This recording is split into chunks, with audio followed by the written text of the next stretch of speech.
कीर्ति जी।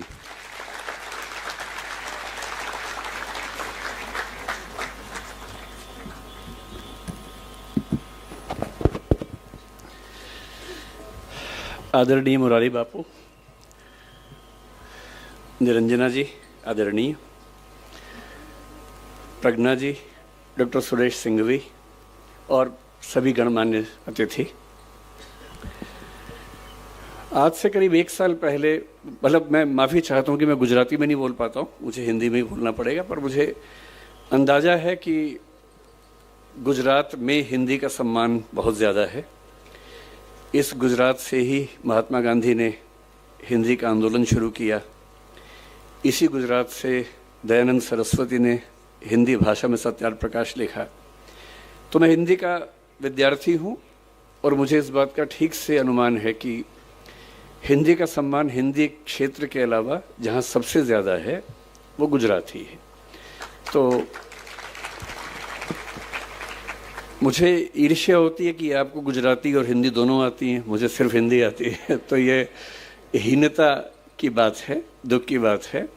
पर हिंदी समाज में जो बच्चे पैदा होते हैं उनका दुर्भाग्य है कि उनको कोई दूसरी भाषा सीखने का उतना अच्छा मौका नहीं मिलता है। शायद ये वजह होगी, क्योंकि मैं महाराष्ट्र जाता हूँ, वहाँ लोग मराठी हिंदी दोनों बोलते हैं, गुजरात में गुजराती और हिंदी बोलते हैं, पर हिंदी क्षेत्र में पैदा होने वाले हिंदी ही बोल पाते हैं, साथ में थोड़ी अंग्रेज़ी। तो इस क्षमा याचना के साथ मैं हिंदी में अपनी बात रखूँगा, क्योंकि गुजराती में मुझे सिर्फ केम छो बोलना आता है और वो तो बोलने का कोई ख़ास विषय है नहीं। आज से करीब 1 साल पहले मेरे पास एक फ़ोन आया। मैं मंच पर तो बोल लेता हूँ, वैसे निजी जीवन में बहुत ही संकोची व्यक्ति हूँ, बहुत ही अंतर्मुखी हूँ, और मुझे कोई खींच के बाहर ना लाए तो मैं 1-1 महीना अपने रूम में बैठ के पढ़ता रहता हूँ। मुझे लगता है कि एकांत में जो सुख है वो सुख मुझे मिलता नहीं बाहर। तो मैं पार्टियों में जाने वाला व्यक्ति नहीं हूँ। किसी का जन्मदिन, किसी की शादी में मुझे बुलावा है तो मैं तुरंत सोचता हूँ कि क्या बहाना लगाऊं कि ना जाना पड़े मुझे। तो मैं ऐसा हूँ, दरअसल हूँ, ये मेरा स्वभाव है। और मेरी टीम को ये पता है कि जब भी कोई इनविटेशन आए, आमंत्रण आए, तो कैसे मना करना है। उनको पूरी उसकी विधि पता है मना करने की, कि किसी का अपमान भूल के भी ना हो, पूरे सम्मान के साथ, विनम्रता के साथ कैसे मना करना है। तो वो विधि हमने बना रखी है। तो 1 साल पहले एक फ़ोन आया हमारे साथी के पास और उन्होंने मुझे कहा कि गंगाराम अस्पताल के एक बहुत सीनियर डॉक्टर हैं, वो मिलना चाह रहे हैं, डॉक्टर सुरेश सिंघवी। मैं ईमानदारी से बता रहा हूँ कि जैसे ही मुझे पता लगा गंगाराम के वरिष्ठ डॉक्टर हैं तो मेरे मन में एक लालच का भाव पैदा हुआ, क्योंकि मैं उसके पास रहता भी हूँ, उसी अस्पताल के पास ही रहता हूँ। मुझे लगा अब मेरी उम्र 50, अब मैं 51 का हूँ, तब 50 का था। मुझे लगा कुछ साल के बाद ज़रूरत पड़ेगी गंगाराम की मुझे। तो अगर गंगाराम में एक आध सीनियर डॉक्टर से परिचय हो जाएगा तो ठीक ही रहेगा। जब नौबत आएगी तो सीधे एंट्री मिल जाएगी, एडमिशन सीधे मिल जाएगा। तो मैंने कहा ऐसा है तो मिल लेते हैं। तो मुझे लगा कि मैं जाके मिलूँगा, लेकिन डॉक्टर साहब इतने विनम्र हैं कि वो मिलने आए मुझसे। तो मैं स्पष्ट रूप से कह रहा हूँ, मेरे मन में एक ही लालच था कि वो आएंगे और मैं इतनी नेटवर्किंग कर लूँगा कि बुढ़ापे में दिक्कत आए तो मेरा इलाज ठीक से हो जाए। बाकी ज़रूरतें मुझे पड़ती नहीं है, एक ही ज़रूरत लगती है, कभी डॉक्टर की ज़रूरत पड़ेगी तो रास्ता निकल जाएगा। खैर वो आए और जो मैंने सोचा था चीज़ उससे एकदम अलग थी। आधे घंटे की बातचीत में वो प्रसंग खत्म ही हो गया कि मेरी ज़रूरत क्या है। जब उन्होंने बताया इस पूरे कार्यक्रम के बारे में, बताया कि सरदार पटेल जिस आश्रम में सरदार बने थे, उस आश्रम में एक संगोष्ठी होने वाली है, उससे मुरारी बापू रहने वाले हैं। और जब सारा वर्णन किया, निरंजना जी का बताया कि कैसे उनके पिता जुड़े थे पटेल जी से, वो खुद भी बचपन में जुड़ी रही, तो मेरे मन में लालच बहुत बढ़ गया। अब वो लालच खत्म हो गया डॉक्टर वाला, अब दूसरा लालच बढ़ गया, क्योंकि मुझे सबसे ज़्यादा सुख मिलता है ऐसे स्थानों पर जाकर जहाँ कोई महान व्यक्ति अपना समय गुजार के गया हो। जैसे मैं आज से कुछ साल पहले करमसद गया था, जहाँ सरदार पटेल का जन्म हुआ था। उस घर में 1-2 घंटे रहा, छत से लेकर ज़मीन तक सारा एक एक कमरा देखा वहाँ पर। साबरमती आश्रम भी गया था, दांडी भी गया था, गुजरात आया तो लोथल भी गया, सब जगह गया। बारडोली मुझसे छूट गया था। शायद नियति थी कि जानबूझ के छुड़वाया होगा नियति ने। तो जब मुझे पता लगा कि बारडोली के आश्रम में जाके वहीं उसी घर में रहने का मौका मिलेगा या बैठने का मौका मिलेगा जहाँ सरदार पटेल रहते थे, जहाँ महात्मा गांधी भी आते थे, तो मुझे लगा इससे बड़ी उपलब्धि क्या हो सकती है। बोलना तो ठीक है, मैं अध्यापक हूँ, बोल ही देता हूँ, तो मैंने कहा ठीक है मैं आऊँगा, लेकिन इसमें मेरा लाभ ज़्यादा है, आपका लाभ कम है। और जब से आज मैं सुबह से आया हूँ, मैं कल रात को सूरत आ गया था, आज सुबह यहाँ आया, और जब से आया हूँ तो वो मेरा भाव बढ़ता ही जा रहा है। ऐसा लग रहा है कि बड़े शहरों की चकाचौंध में हम लोग बहुत कुछ छोड़ देते हैं, जो ऐसी जगह पे आके समझ में आता है कि जीवन का असली मतलब क्या होता है। तो पश्चिम में एक प्रसिद्ध दार्शनिक हुए थे, मुझे सुरेश जी ने कहा कि 1.5 घंटा मुझे बोलना है, तो मैं बड़ा फुर्सत के मूड में हूँ। अगर आप लोग लगे कि कम बोलना है तो आप इशारा कर दीजिएगा, मैं चुप हो जाऊँगा बीच में ही, नहीं तो मैं तो ज़्यादा बोलने का अभ्यस्त हूँ ही, कम बोलना मुश्किल लगता है मुझे। तो आज जब मैं आया तो यहाँ मुझे सरदार पटेल पर बोलना है, मैं उन पर आऊँगा थोड़ी देर के बाद। पहले मैं आज का अनुभव डिस्कस करना चाह रहा हूँ। तो जैसे ही कार आश्रम के अंदर घुसी, तो जिसको बोलते हैं आजकल मनोविज्ञान के बच्चे की वाइब्स आती हैं, जो जेन जी है, आज की जनरेशन है, उसकी भाषा में वाइब्स आती है। हमारी भाषा में एक वातावरण होता है हर जगह का, उस वातावरण का अपना मूल्य होता है। और वातावरण ऐसे नहीं बनता, बहुत सारे अच्छे लोग जब एक साथ रहेंगे तो वहाँ माहौल बनता है। उसको हम वातावरण कहें, वाइब्स कहें, वाइब्रेशंस कहें, जो भी कहें, वो हर किसी को समझ में आता है। तो जैसे ही मैं उस स्कूल के अंदर घुसा, मुझे लगा कि ये कुछ तो अलग है। पहले मुझे लगा कि क्योंकि मैं दिल्ली से आया हूँ और दिल्ली में दीपावली के 1-2 महीने बाद तक जो मौसम रहता है, आपको पता है कि पॉल्यूशन बहुत ज़्यादा वहाँ पर होता है, सांस लेना अपने आप में एक चैलेंज होता है वहाँ पर। तो मुझे लगा शायद यहाँ हवा साफ़ सुथरी है, और क्योंकि मैं दिल्ली से आया हूँ इसलिए मुझे बहुत ज़्यादा अंतर महसूस हो रहा है। पर मामला सिर्फ बाहर की हवा का नहीं, अंदर की हवा का भी है। और दिल्ली में जो लोग हैं उनके बाहर के साथ साथ अंदर की हवा भी खराब हो जाती है। एक शायर ने दिल्ली के बारे में बड़ा अच्छा लिखा है, जो मैं हर दीपावली के बाद अपने घर में सुनाता रहता हूँ सबको। चेहरे पे सारे शहर के गर्द और मलाल है। गर्द का मतलब है धूल, मिट्टी, और मलाल मतलब दुख, पीड़ा, वेदना, बेचैनी, परेशानी। तो चेहरे पे सारे शहर के गर्द और मलाल है, दुख है और धूल मिट्टी है। कितना सुंदर कहा, चेहरे पे सारे शहर के गर्द और मलाल है, जो दिल का हाल है वही दिल्ली का हाल है। तो पूरी की पूरी दिल्ली ये गर्द जो है, धूल मिट्टी, तो दीपावली के बाद 2 महीने होती है, लेकिन जो अंदर की धूल मिट्टी है साल भर रहती है।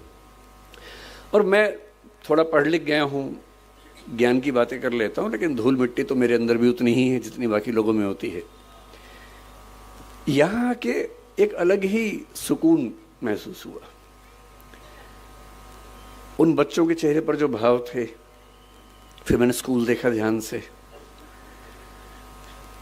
मैं इतने साल से, 26 साल से काम कर रहा हूँ, भारत सरकार में काम किया, अपनी एक कंपनी चलाता हूँ जिसमें करीब 2-2.25 हज़ार लोग काम करते हैं मेरे साथ में। और अचानक मैंने एक ऑफिस देखा स्कूल का, जिस ऑफिस में प्रिंसिपल से लेकर क्लर्क तक सब एक ही कमरे में बैठते हैं, कोई हिरार्की ही नहीं है। और मुझे लगा कि मेरी सारी किताबें जो हिरार्की सिस्टम से प्रशासन कैसे चलता है, वो अचानक बेकार साबित हुई। बिना सोपान क्रम के कोई व्यवस्था चल सकती है, हम तो नहीं सोचते थे, पर यहाँ चल रही है। फिर मैंने देखा कि स्कूल के बच्चे, उन सब की एक एक अलमारी है, उसी में उनको अपना सामान रखना है, किताबें रखनी हैं, कपड़े रखने हैं। सब ने बड़ा सहेज के रखे हुए हैं। मुझे अपने बच्चे याद आए। कमरा तो उनके पास भी है, पर वो इतना साफ तो कभी नहीं होता जब तक कोई थर्ड पार्टी आके साफ ना करे उसको। या तो मम्मी साफ करे, पापा साफ करे, या कोई और साफ करे। इतना करीने से कैसे बच्चे रह सकते हैं? और किसी की अलमारी पर कोई ताला भी नहीं है। तो मैंने पूछा कि ताला नहीं होने की वजह, तो बताया गया कि हम चाहते हैं कि बच्चे खुद ही सीखें कि अगर हम किसी की चोरी करेंगे तो कोई हमारी भी तो करेगा, और चोरी नहीं करनी है, ये स्वभाव का हिस्सा बन जाए। ये इसकी ट्रेनिंग है, इसका प्रशिक्षण है। बच्चे अपना खाना भी खुद बना रहे हैं, बर्तन भी खुद धो रहे हैं। 10वीं के बच्चे दिल्ली में ये कह के आतंक मचाए रखते हैं कि मेरा 10वीं का एग्ज़ाम है, तो ना मैं खाना तो खैर बनाने का सवाल ही पैदा नहीं होता है, बर्तन धोने का तो मसला ही नहीं है उनके सामने। उनसे तो आप ये भी कहें कि एक गिलास पानी ला के, तो 10वीं का एग्ज़ाम बीच में आ जाता है। तो ये बच्चे 10वीं का एग्ज़ाम भी दे रहे हैं, खाना बना रहे हैं, बर्तन धो रहे हैं, अपना सब कुछ कर रहे हैं। स्वावलंबन जो महात्मा गांधी कहा करते थे, उसका जीता जागता उदाहरण। और उसके बाद बच्चों के चेहरे पर ऐसा सुकून है जो सुकून दिल्ली के वीडियो गेम खेलते बच्चों के चेहरे पर कभी नहीं दिखता है। तो मुझे कभी कभी क्या होता है, मैं जिक्र कर रहा था कि पश्चिमी दार्शनिक हुआ हेडेगर नाम के, 20वीं शताब्दी की शुरुआत में ही, जर्मनी की बात है, जब जर्मनी विश्व युद्धों की दुनिया में आ गया था, उस समय की बात है। उन्होंने एक बड़ी गहरी बात कही। उन्होंने कहा कि हम लोग जिंदगी जीते रहते हैं, किसी से लड़ते हैं, किसी से प्यार करते हैं, फिर झगड़ा करते हैं, लड़ते हैं, सफल होते हैं, किसी को हराते हैं, किसी से हारते हैं तो नफरत पाल लेते हैं, हराते हैं तो ये भाव मन में आता है कि मैंने हरा दिया, मैं विजेता हूँ। इसी सब तिकड़म भरे अनुभवों को हम मिला के एक शब्द बोलते हैं जिंदगी, लाइफ। लेकिन कभी कभी ऐसा होता है जिंदगी में कि अचानक कोई इंसिडेंट होता है। वो इंसिडेंट क्या होता है, जैसे मान लीजिए कि मैं और मेरा दोस्त सड़क पे जा रहे हैं, अचानक एक ट्रक की कार ब्रेक फेल हुई, उसे टक्कर मारी, और मेरे साथ जो मेरा दोस्त था उसकी मौत हो गई और मैं बच गया। अब जो मुझे एहसास होगा, उस एहसास का मतलब है नथिंगनेस, शून्यता। उस मोमेंट पे, उस क्षण में ये लगता है कि क्या है जिंदगी में ऐसा, और मैं जो इकट्ठा करने में लगा हूं, मैं जो ताकत के पीछे भाग रहा हूं, मैं जिस 8 साल बाद की प्रमोशन के लिए अभी से रात दिन जुटा हुआ हूं, ये सब तो 1 सेकंड का खत्म होने का वाला खेल है। जिस जिंदगी का 1 सेकंड बाद का अता पता नहीं है, भरोसा नहीं है, कल सुबह मैं उठूंगा भी या नहीं ये भी नहीं पता है, और मैं ऐसी जिंदगी जी रहा हूं जो 10 साल बाद मैं ये बन जाऊंगा, 18 साल बाद मेरी प्रमोशन ये होगी, मैं सेक्रेटरी बन जाऊंगा या मैं हाई कोर्ट का जज बन जाऊंगा। इस अनुभव में जो लोग थोड़े ज्यादा सेंसिटिव हैं, संवेदनशील हैं, वो इस अनुभव को झेल नहीं पाते, और उनके लिए इसी बिंदु पर टर्निंग पॉइंट आता है और वो जीवन का रास्ता मोड़ लेते हैं कि जब जीवन में कुछ भरोसा नहीं तो मैं इन निरर्थक चीजों के पीछे क्यों भागता रहूं, क्यों ना मैं किसी ऐसी सार्थक चीज की तलाश करूं जो अंततः मुझे सुकून देती हो। और हम जीवन क्यों जीते हैं? मैं दर्शन विषय का विद्यार्थी हूं, पढ़ाता भी हूं। भारत के, दुनिया के सब दार्शनिकों को पढ़ाने की प्रक्रिया में मैंने पाया कि अंततः सभी के मन में एक ही बात है, अलग अलग शब्दों से कहते हैं, और वो ये है कि जीवन का अंत इसी बात पे है कि मुझे सुकून मिले, मुझे आनंद मिले, मुझे सुख मिले। और सारे भौतिक सुखों के बाद देश की राजधानी की सारी ताकत को देखने समझने के बाद अगर उससे ज़्यादा सुकून बारडोली के आश्रम में है, तो इसका मतलब है कि जीवन का सही अर्थ तो यहाँ की खुलेगा, वहाँ तो नहीं खुलेगा। तो मैं बहुत कृतज्ञ हूँ सिंघवी साहब का, डॉक्टर साहब का, कहाँ गए डॉक्टर साहब? हाँ, डॉक्टर साहब आपका बहुत कृतज्ञ हूँ कि आपने, अब मैं आपसे कोई काम नहीं बोलूँगा कि मुझे इलाज करवा दीजिए, वो मैं कभी नहीं बोलूँगा, वो तो मेरा शुरुआती लालच था जो मैंने आपको बताया भी नहीं अब तक। पर मन में था। और मुझे लगता है कि सच बोल देने से मुक्ति रहती है, झूठ बोलने में बड़ी दिक्कतें हैं, सच बोल देने से आदमी मुक्त रहता है। तो मेरा शुरुआती आपसे जो संवाद था वो लालच की बदौलत था। अब तो हम अच्छे दोस्त हो गए हैं। तो मैं कृतज्ञ हूँ कि आपने मुझे यहाँ बुलाया और इतने सुंदर संसार के बीच में आने का मौका दिया। मैंने जब स्कूल को देखा मुझे लगा कि टैगोर, महात्मा गांधी और पटेल जैसे एक हो गए हूँ। टैगोर के शांति निकेतन में जो सबसे सुंदर कॉन्सेप्ट मैंने देखा कि क्लासरूम के अंदर पढ़ाई नहीं करनी है, पेड़ के नीचे बैठना है, खुले में बैठना है, प्रकृति में बैठ के पढ़ना है। मैंने देखा कि यहाँ क्लासरूम में चेयर्स हैं ही नहीं, केवल छोटे से स्टूल है, वो उठाना है और पेड़ के नीचे चले जाना है और जहाँ मन करे वहाँ बैठ के पढ़ना है। क्यों एक चार दीवारी के अंदर बैठ के ही हम पढ़ाई करेंगे। महात्मा गांधी ने एक बहुत अच्छा विचार दिया था बुनियादी तालीम का, बुनियादी शिक्षा का, जो स्वावलंबन में जोर देता है, स्किल्स की ट्रेनिंग पर जोर देता है, मातृभाषा में शिक्षा पर जोर देता है। और मैंने पाया कि वो सारे के सारे सिद्धांत इस स्कूल के अंदर ठीक वैसे ही चल रहे हैं। और सरदार पटेल का तो आशीर्वाद जैसा आश्रम को मिला ही है, तो उनके प्रति तो कृतज्ञ होना वैसे भी बनता है। दूसरा, मैं थोड़ा सा मुरारी बापू साथ में हैं, उनका जिक्र करके फिर मैं अपने मूल विषय पे आता हूँ, सरदार पटेल पर। मेरा आज तक ऐसा सौभाग्य नहीं हुआ कि मैं किसी कथा में जाके सुन सकूं, और मैं बहुत संदेह करने वाला व्यक्ति हूं, मैं बहुत विश्वास करने वाला व्यक्ति हूं नहीं। मैं ईश्वर को लेके भी उतना आग्रही नहीं हूं।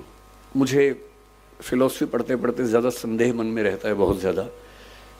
ईश्वर भी हैं या नहीं हैं तो कैसे हैं, वो सब सवाल मेरे मन में बहुत ज़्यादा चलते हैं। पर मैं नास्तिक नहीं हूँ, मैं अज्ञेयवादी हूँ। अज्ञेयवाद का मतलब होता है कि मुझे पता नहीं ईश्वर हैं या नहीं हैं तो कैसे हैं, पर मैं संभावना मानता हूँ कि वो हैं, और अगर दुनिया चल रही है तो हो सकता है कि उन्हीं की बदौलत चल रही होगी। इस संभावना को मानता हूँ। मैं ये भी महसूस करता रहा हूँ कि जो संत का एक सुंदर अर्थ होता है, मैं संत कबीर का बहुत सम्मान करता हूँ। मैंने कबीरदास को अच्छे से पढ़ने का प्रयास किया है और बहुत प्रेरित होता हूँ उनसे, उनकी बातों से सीखता हूँ। संत रैदास को मैंने अच्छे से पढ़ने का प्रयास किया, कई बार किया। तो मैं अक्सर सोचता हूँ कि संत का मतलब क्या होता है। तो एक बार एक किताब में मुझे बड़ी सुंदर बात मिली। एक उम्र तक मेरा थोड़ा सा लेफ्टिस्ट आइडियोलॉजी की तरफ काफ़ी झुका हुआ था, तो मुझे धर्म, संत, इन सब से लगभग अरुचि सी थी। नफरत तो नहीं कहूँगा, पर अरुचि जैसा भाव रहता था। मेरे पेरेंट्स भी परेशान थे क्योंकि मैं कुछ अतिवाद के रास्ते पर उस समय चलता था। मुझे लगता था कि संत वो लोग हैं जो दुनिया के संघर्षों को छोड़ के भाग गए हैं। अरे भाई, मैं बुद्ध को पढ़ता था, महावीर, वर्धमान महावीर को पढ़ता था। मुझे लगता था कि क्यों ऐसा करते हो भाई, सब लोग स्ट्रगल कर रहे हैं, रोजी रोटी का संकट सबके सामने है, सबके बच्चे हैं, उनकी शादी होगी नहीं होगी, करियर होगा नहीं होगा, इतना इतना स्ट्रगल है। उस स्ट्रगल से हम तटस्थ हो जाएं, ये मुक्ति कैसे हो सकती है। फिर एक बार मेरे हाथ में किताब लग गई, क्योंकि मुझे किताब पढ़ने का शौक है और मेरे सबसे अच्छे दोस्त अगर कोई हैं तो किताबें ही हैं। और एक किताब इसी विषय पर मैंने पढ़ी कि संत होने का मतलब क्या होता है। तो उसमें बड़ी सुंदर एक व्याख्या थी कि संत वो नहीं है जो दुनिया की मुख्य धारा से भाग गया है।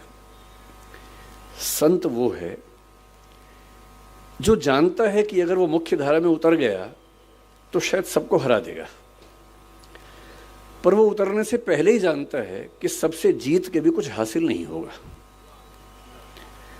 और इसी बात को कुछ और लोगों ने दूसरी भाषा में कहा, the most interesting thing about the rat race is that even if you win you are still a rat. चूहों की दौड़ की सबसे रोचक बात यह है कि अगर आप जीत भी जाएं तो भी चूहे ही रहते हैं। और जिससे समझ लिया कि चूहा होना ही नहीं है, तो चूहों की दौड़ में दौड़कर किसको जीत के दिखाना है। अगर मैं जीत के दिखा भी दूं, अगर मैं जीत के दिखा दूं, किसको दिखाना है, क्या कोई इतना महत्वपूर्ण है कि उसको दिखाने के लिए मैं अपने 10 साल खराब कर दूं या 20 साल खराब कर दूं? क्यों दिखाऊं? और अंततः तो साक्षी भाव से खुद को ही देखना है। और यदि मैं अपनी चेतना के सही रास्ते पे नहीं हूं तो दुनिया की नज़र में कितने भी सही रास्ते पे हूं, वो सही रास्ता कैसे हो सकता है? मेरा सही रास्ता तो मेरी चेतना, मेरी अंतरात्मा तय करेगी। और यदि मेरी अंतरात्मा इस बिंदु पर सुकून महसूस करती है कि मुझे उस चूहों की दौड़ में शामिल होना ही नहीं है, तो नहीं होना है। और मैं कल से, मुझे डॉक्टर सिंघवी साहब ने कई जिक्र किए बापू के, कि कैसे उनकी कथा में लोग, और गुजरात के लोग कितने दानी हैं वो भी पता लगा। सूरत के बारे में विशेष रूप से पता लगा कि 50 करोड़ 100 करोड़ का दान हुआ, एक अस्पताल बन गया। फिर कथा हुई, फिर 125 करोड़ का दान हो गया, इससे एक और अस्पताल बन गया। इतना कंट्रीब्यूशन तो बड़े बड़े मंत्री, नेता और IAS नहीं कर पाते हैं। तो उससे लाख गुना अच्छा है कि हम संत बन के ही अपना काम करें और समाज के लिए जो कर सकते हैं वही करें। तो मैं बापू बहुत कृतज्ञ हूँ कि मैं तो इस लालच में था कि मैं ज़्यादा सुनूंगा, पर मुझे बताया गया कि मुझे सुनाना ज़्यादा है, सुनना कम है। ये वैसे ज़्यादती है, बहुत बहुत ज़्यादती है आपकी कि मुझे ज़्यादा समय दिया आपने और बापू कम बोल रहे हैं। इसका उल्टा होना चाहिए था, पर ठीक है, आपने अपना कुछ मुझे सोची होगी इसके पीछे। अब मैं सरदार पटेल पर आता हूँ, जो मेरा मूल विषय है। सरदार पटेल के बारे में आजकल जब लोग बोलते हैं तो एक अजीब सा भाव बहुत प्रचलित हो गया है कि जब तक हम महात्मा गांधी और नेहरू जी की 4 बुराइयां ना कर दें, लोग बहुत सोचते हैं कि पटेल की तारीफ हो नहीं पाई ठीक से। तो मैं उस तरह का आदमी नहीं हूं, मैं पहले स्पष्ट कर रहा हूं। आप अगर ये उम्मीद कर रहे हैं कि मैं गांधी जी को 4 लाइनें सुनाऊंगा और नेहरू जी के बारे में 4 गलत बातें बोलूंगा, मैं ऐसा नहीं करूंगा। मेरा मानना है कि एक बहुत बड़ी लड़ाई एक व्यक्ति नहीं लड़ता है, एक टीम लड़ती है। और टीम में हर व्यक्ति का अपना चरित्र होता है, अपना व्यक्तित्व होता है, अपनी भूमिका होती है। हम ये नहीं कह सकते कि एक ही व्यक्ति पर्याप्त था, बाकी सब यूं ही थे, ऐसा नहीं। सबकी अपनी अपनी महत्ता थी, अपनी भूमिका थी। एक बहुत बड़े रंगमंच पे हर व्यक्ति का अपना किरदार होता है और उस किरदार को करीने से निभाना, यही उसकी महानता होती है। मैं ये ज़रूर मानता हूँ कि सरदार वल्लभ भाई पटेल जितने सम्मान के हकदार थे, उतना हमारी पीढ़ियों ने उनको दिया नहीं। ये हमारी पीढ़ियों पर लानत की बात है, ये मैं ज़रूर मानता हूँ और ये हमें सुधारना चाहिए। क्यों सुधारना चाहिए? मैं कुछ ऐसी बुनियादी बातें आपसे कहूँगा। क्योंकि मैं UPSC के लिए पढ़ाता हूँ, तो इतिहास पर लंबा लेक्चर देना तो सामान्य बात है, पर आज जो ऑडियंस से मैंने पूछा पहले कौन लोग रहने वाले हैं, तो बताया कि स्कूल के बच्चे होंगे, कुछ समाज के लोग होंगे। तो मैं ये मान के आया था कि हमें बहुत आसान बातें करनी है, मुश्किल बातें नहीं करनी है।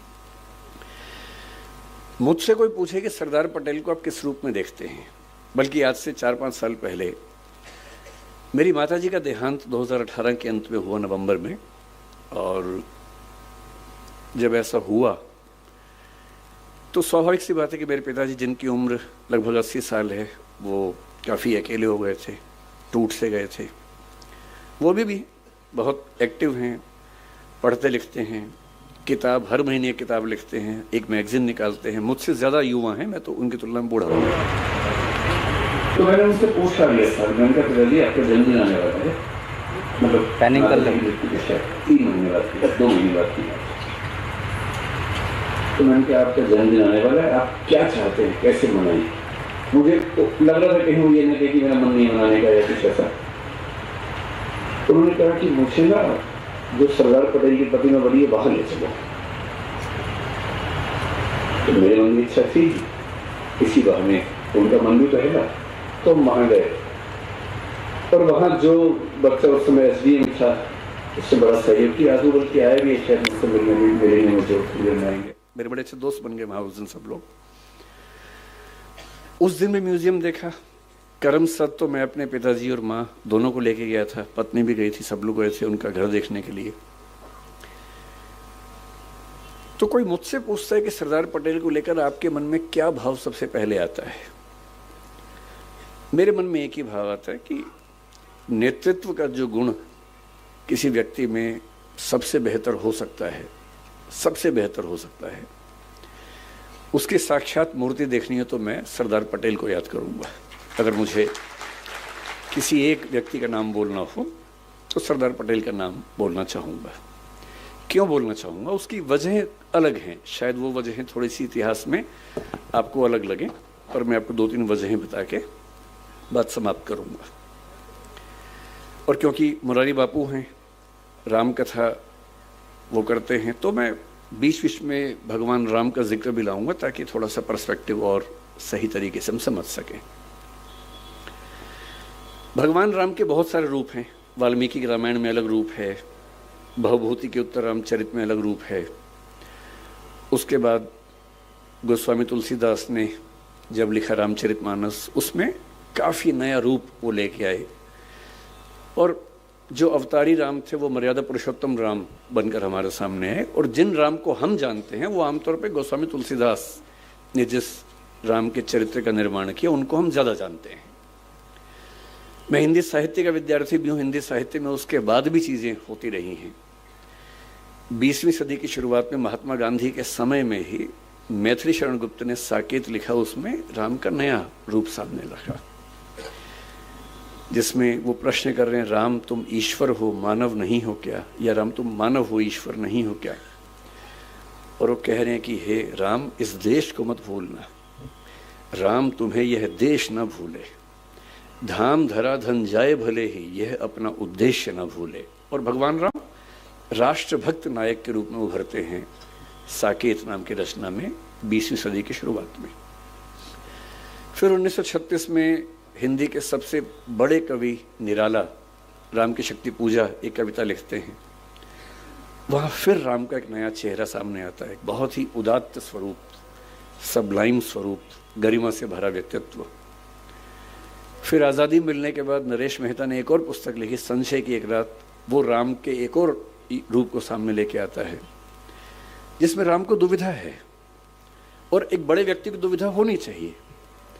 उनको दुविधा ये है कि सीता की मुक्ति तो मेरी निजी लड़ाई है, मेरी पत्नी का अपहरण हुआ तो लड़ना मेरा धर्म बनता है, लेकिन उस लड़ाई में मैं इस पूरे समाज को, पूरी सेना को झोंक दूं, ये उचित है या अनुचित है।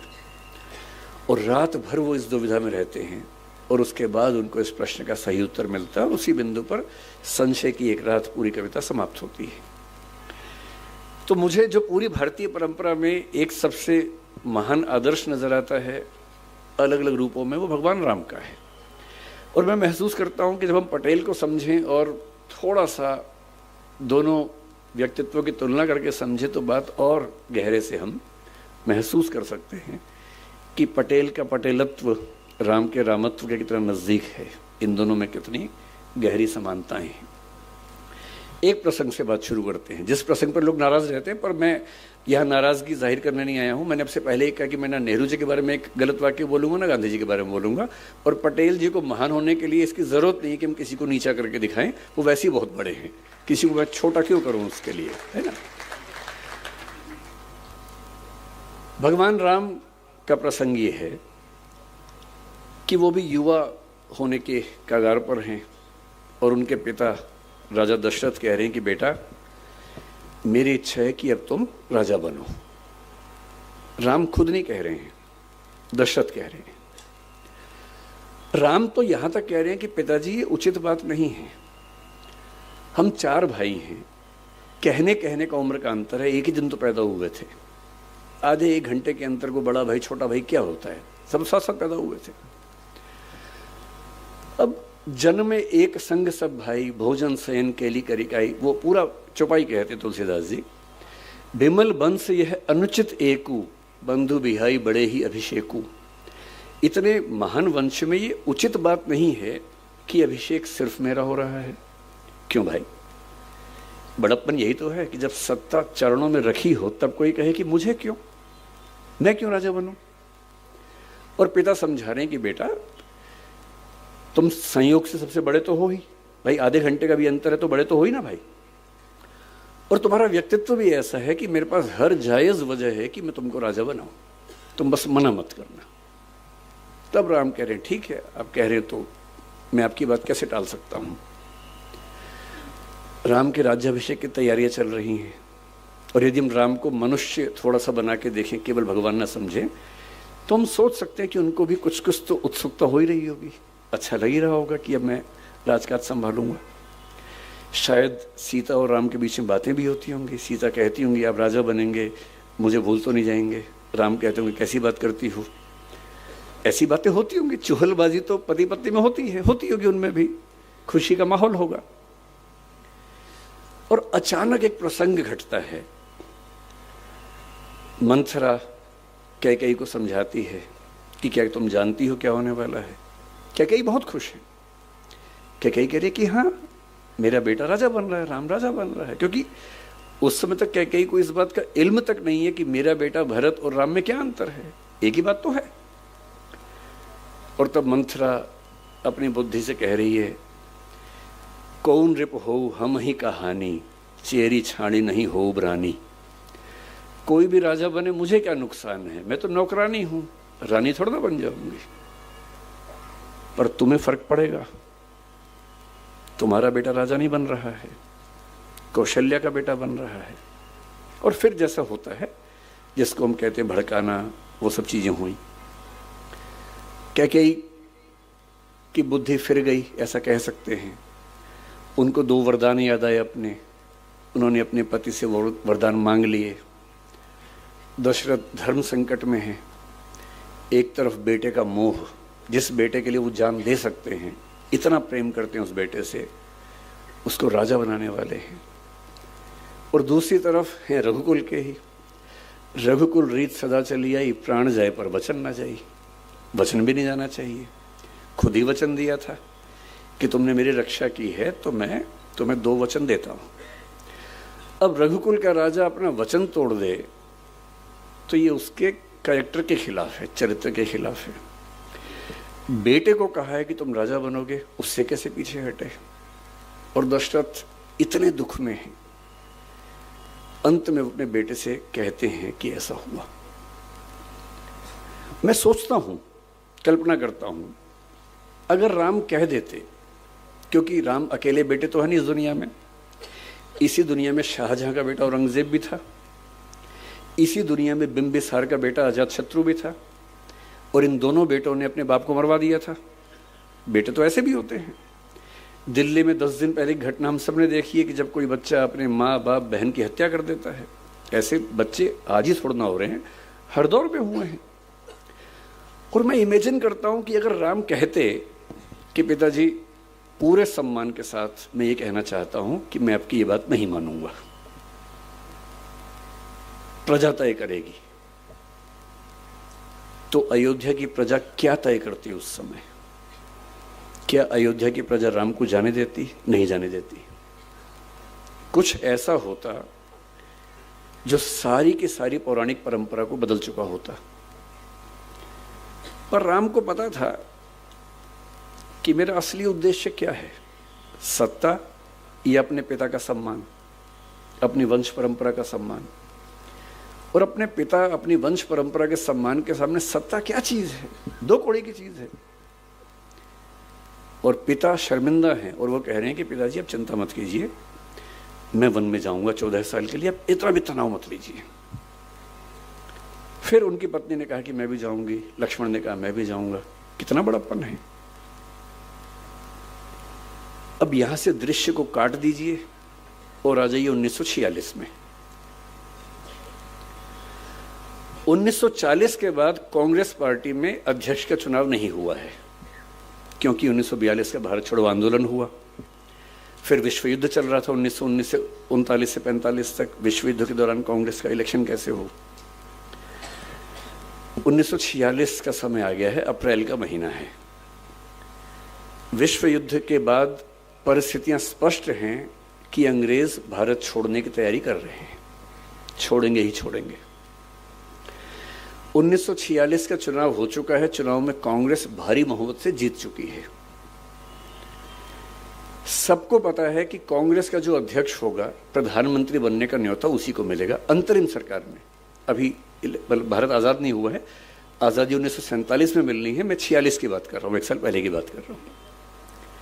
सबको पता है कि जो कांग्रेस का अध्यक्ष है उसी को भारत का अंतरिम प्रधानमंत्री नियुक्त किया जाएगा। ये सब जानते हैं। मौलाना अबुल कलाम आज़ाद 6 साल से कांग्रेस के अध्यक्ष हैं। स्वाभाविक सी बात है, उनके मन में होगा कि इलेक्शन ना ही हो, मैं ही चलता चलूं। उन्होंने ईमानदारी से अपनी आत्मकथा में लिखा भी है। उनकी मृत्यु के बाद 1959 में शायद आत्मकथा छपी उनकी, उसमें उन्होंने लिखा कि हाँ, मेरे मन में ऐसा भाव था। ईमानदारी से सच बोलना ठीक है डॉक्टर साहब, कि लालच था तो ठीक रहता है, उसमें मतलब बोझ खत्म हो जाता है। तो अबुल कलाम आज़ाद ने ईमानदारी से लिखा इस बात को। तो इलेक्शन कांग्रेस का होगा, ये घोषणा हो गई। अप्रैल महीने के अंत तक फॉर्म भरने हैं, ये भी स्पष्ट हो गया। फॉर्म भरने का तरीका ये नहीं था कि आप उठे जाके फॉर्म भर दिया कि मैं बनूंगा अध्यक्ष। उस समय का नियम था कि कांग्रेस की 15 जो प्रांत स्तरीय समितियां हैं, जिसको पीसीसी बोलते थे, प्रदेश कांग्रेस समिति, प्रदेश कार्य समिति, कांग्रेस समिति, वो नॉमिनेशन भेजेंगे कि हमारी ओर से इसको अध्यक्ष पद का उम्मीदवार माना जाना चाहिए। ये नियम था। तो चल रहा था। 15 प्रदेश समितियों में से 12 ने सरदार वल्लभ भाई पटेल का नाम भेजा कि इनको अध्यक्ष बनाया जाए। बाकी 3 ने किसी का नाम नहीं भेजा, एब्सटेन किया कि हम किसी का नाम नहीं भेजेंगे। यानी कुल मिला के एक ही नाम आया, कोई दूसरा नाम ही नहीं आया। अब मामला फंस गया। 29 अप्रैल की डेट सामने आ रही थी, दूसरा कोई नाम ही नहीं आ रहा था। फिर कहते हैं कि कुछ लोगों ने कोशिश की कि नेहरू जी का नाम भी उसमें आना चाहिए। कृपलानी जी इसमें मुख्य भूमिका में थे। उन्होंने दिल्ली की जो कांग्रेस कार्य समिति है, कांग्रेस वर्किंग कमेटी है, CWC, उसके कुछ मेंबर्स के माध्यम से उनका नॉमिनेशन करवाया, जो कि जहाँ तक मेरी जानकारी है, मैं इतिहास का बहुत गंभीर शोधार्थी नहीं हूँ, पर जितना मैंने पढ़ा है उस समय के नियमों के तहत शायद वो संभव नहीं था, तो नियम थोड़े लचीले किए गए उसके लिए। उनका नॉमिनेशन हुआ। अब इलेक्शन होने वाला है। पूरी कांग्रेस की सारी समितियां पटेल के नाम पर एकमत हैं और यह तय है कि जो अध्यक्ष बना वो कुछ महीने बाद भारत का प्रधानमंत्री होने वाला है। और तब पटेल महात्मा गांधी के पास पहुंचे। उन्होंने कहा कि बापू, ऐसे ऐसे स्थिति है, आप क्या कहते हैं? क्या क्या सोचा होगा मुझे नहीं पता, पर मुझे महात्मा गांधी की नीयत पर शक नहीं होता है। महात्मा गांधी ने कहा कि तुम इलेक्शन मत लड़ो। मैं फिर सोचता हूं कि अगर बापू राम ना होते, मतलब पटेल राम ना होते और कहते कि बापू इलेक्शन तो मैं लड़ूंगा, और देख लेते हैं क्या होता है, ऐसा भी क्या है। मेरा मानना है कि उस समय कांग्रेस में कोई माई का लाल उनको हरा नहीं सकता था। कोई माई का लाल उनको हरा दे इलेक्शन में, यह संभव नहीं था। और ये 1946 के बाद नहीं है, 1950 में उनकी मृत्यु हुई आज ही के दिन। उसके 2 महीने पहले कांग्रेस के अध्यक्ष चुनाव हुआ, उसमें भी वही अध्यक्ष बना जिसको पटेल चाहते थे, पुरुषोत्तम दास टंडन, न कि कृपलानी साहब। वो इलेक्शन बहुत रोचक था। नेहरू जी प्रधानमंत्री थे, पटेल उप प्रधानमंत्री और होम मिनिस्टर थे। और 1950 में कांग्रेस का चुनाव दुनिया भर के मीडिया में चल रहा था कि ये प्रधानमंत्री और उप प्रधानमंत्री के बीच का झगड़ा है। ये इस वर्चस्व का झगड़ा है कि कांग्रेस पार्टी में किसकी चलती है, किसको लोग ज्यादा सम्मान देते हैं, किसको लोग ज्यादा मानते हैं। और जीते कौन? पुरुषोत्तम दास टंडन, जिनको पटेल जी का समर्थन हासिल था। मैं ये कहना चाह रहा हूं, मेरा उद्देश्य नेहरू जी को नीचा दिखाने का बिल्कुल नहीं है। मेरा उद्देश्य ये बताना है कि कांग्रेस संगठन पर उनकी पकड़ कैसी थी, और वो अपनी मृत्यु के 1 दिन पहले तक की बात कर रहा हूं मैं। यदि वो उस समय कह देते कि मैं तो चुनाव लड़ूंगा, मेरे शब्दों पर गौर मत कीजिएगा, शब्द कड़वे लग सकते हैं, लेकिन उस समय इस देश के किसी नेता में इतनी हिम्मत नहीं थी कि उनको रोक पाता। पर बापू ने कहा कि मत लड़ो। उन्होंने 1 सेकंड भी नहीं लगाया और पीछे हट गए। पूछा भी नहीं कि क्यों कह रहे हैं, जैसे राम ने दशरथ से पूछा भी नहीं था कि आप क्यों ऐसा सोच रहे हैं। आपने वचन दिया था मेरी माँ को, ठीक है, उन्होंने वचन मांग लिया, ठीक है। आपने कहा वनवास पे चले जाओ, ठीक है, पूछना क्या है इसमें, आपने कह दिया, हो गया। बापू आपने कहा है कि मैं पीछे हट जाऊं, कोई वजह रही होगी। हो सकता है ये वजह रही हो कि मैं 72 साल का हूं, आप 76 साल 77 साल के हैं, और नेहरू जी अभी 56 साल के हैं। हो सकता है आपके मन में ये हो कि कम से कम जो प्रधानमंत्री बने 10-15 साल कंटिन्यू कर सके। हो सकता है आपके मन में ये हो कि दुनिया भर के देशों में उनकी पहचान ज़्यादा है। हो सकता है आपके मन में ये हो कि उनकी छवि लिबरल है, तो अल्पसंख्यक इनको देश में लेके चलना, भरोसा पैदा करना ठीक होगा। जो भी वजह रही हो, मुझे स्वीकार ना करने की जो भी वजह रही हो, पर मैं तो टीम प्लेयर हूँ, और टीम के कैप्टन ने अगर कह दिया है कि बैटिंग पे नहीं जाना है तो नहीं जाना है, सिंपल सी बात है। और इसलिए मुझे लगता है कि सबसे बड़ा खिलाड़ी वो है जो कप्तान की बात को, टीम के लक्ष्य को ध्यान रख के बड़ी से बड़ी बात को चुपचाप मान ले। 99 रन पे खेलते हुए कैप्टन अगर कह दे डिक्लेयर कर दो, तो पूछे नहीं कि 1 रन बनाने में क्या दिक्कत थी, डिक्लेयर कर दे। क्योंकि हमेशा ध्यान रखना है कि मेरे लक्ष्य से बड़ा देश का लक्ष्य है, पार्टी का लक्ष्य है।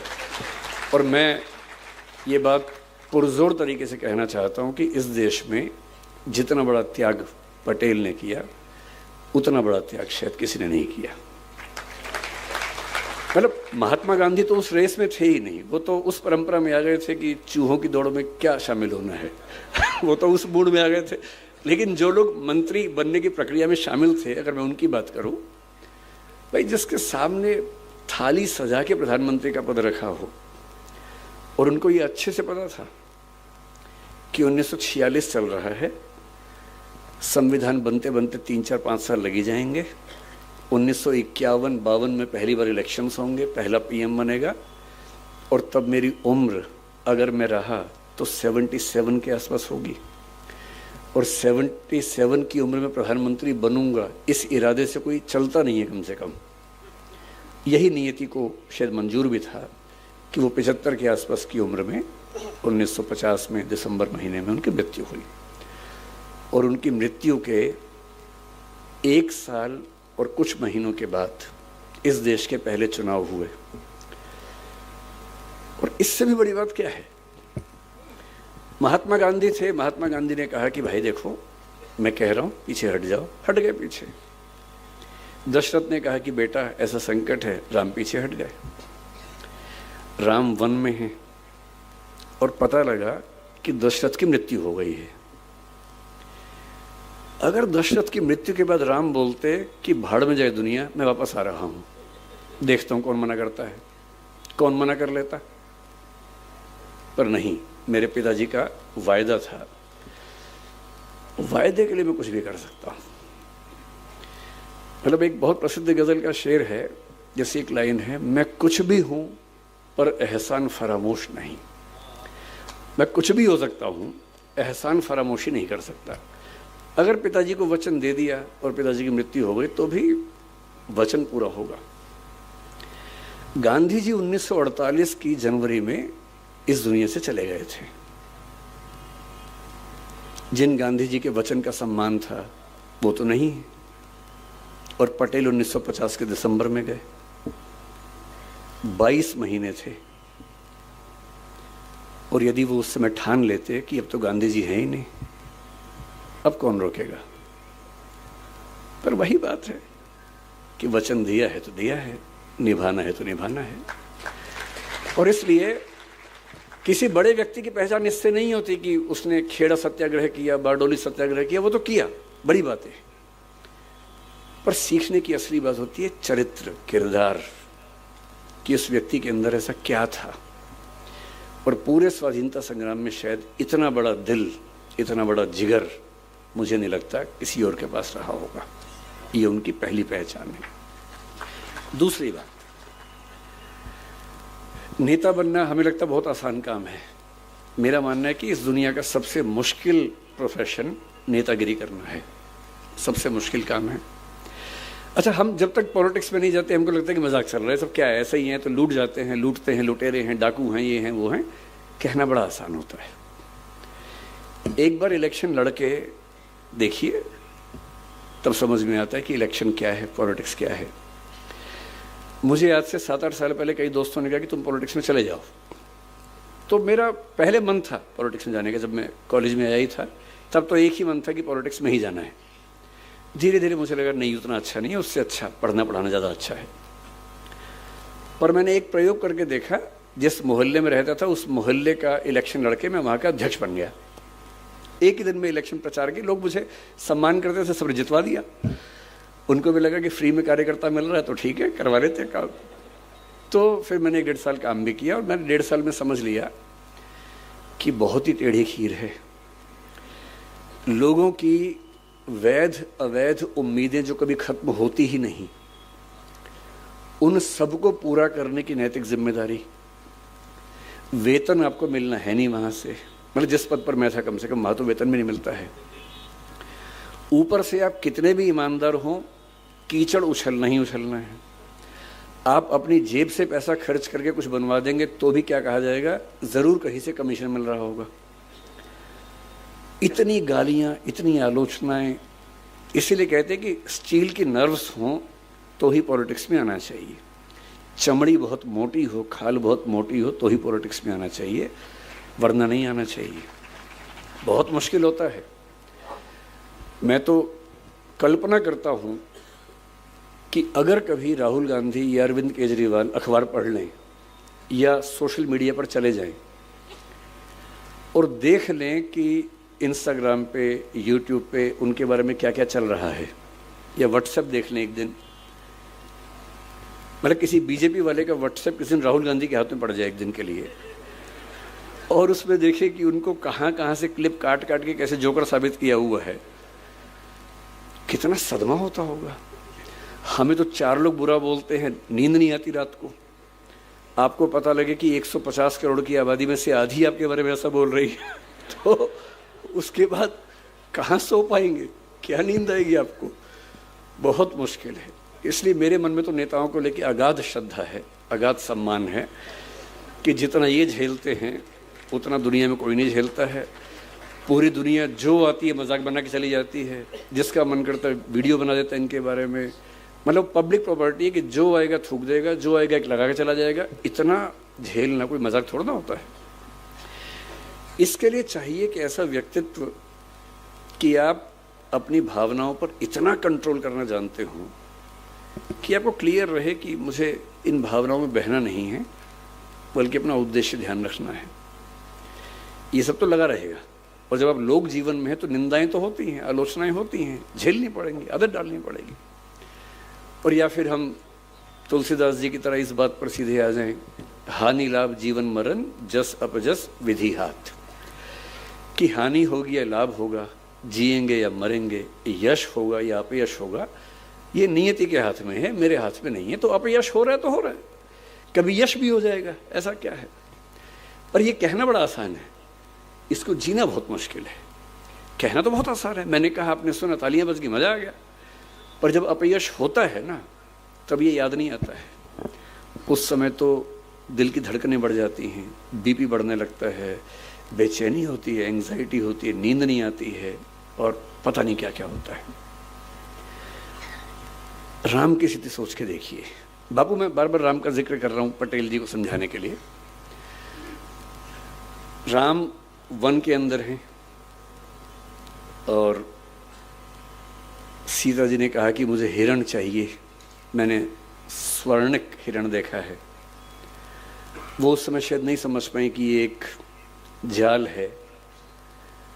वो और लक्ष्मण जा रहे हैं, लक्ष्मण ने रेखा खींची है, पर जैसा कि नियति है उसमें उनका अपहरण हो जाता है, रावण आके अपहरण करता है और राम वापस आए हैं।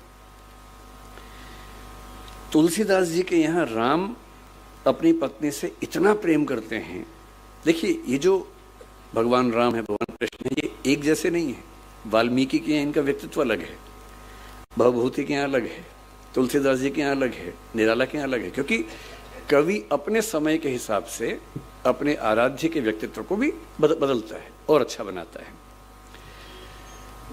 तुलसीदास जी के राम अपनी पत्नी से इतनी मोहब्बत करते हैं, इतना प्रेम करते हैं,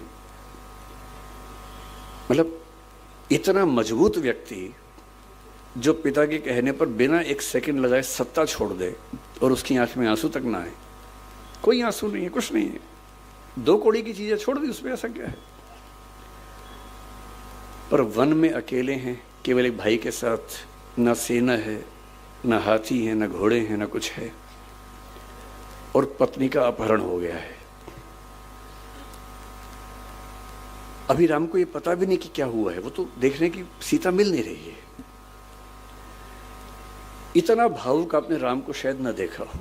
बांग्ला भाषा में एक रामायण है, कृतिवास रामायण, उसमें राम बहुत भावुक हैं, आंसू के साथ रोते हैं उसमें, वो कई बार रोए हैं। पर हिंदी के समाज में जो राम है उनकी छवि रोने वाली नहीं है, उसमें वो रोते नहीं हैं, मजबूत रहते हैं। लेकिन रामचरितमानस में भी एक बार उनकी आंखें भर आई हैं इस मौके पर।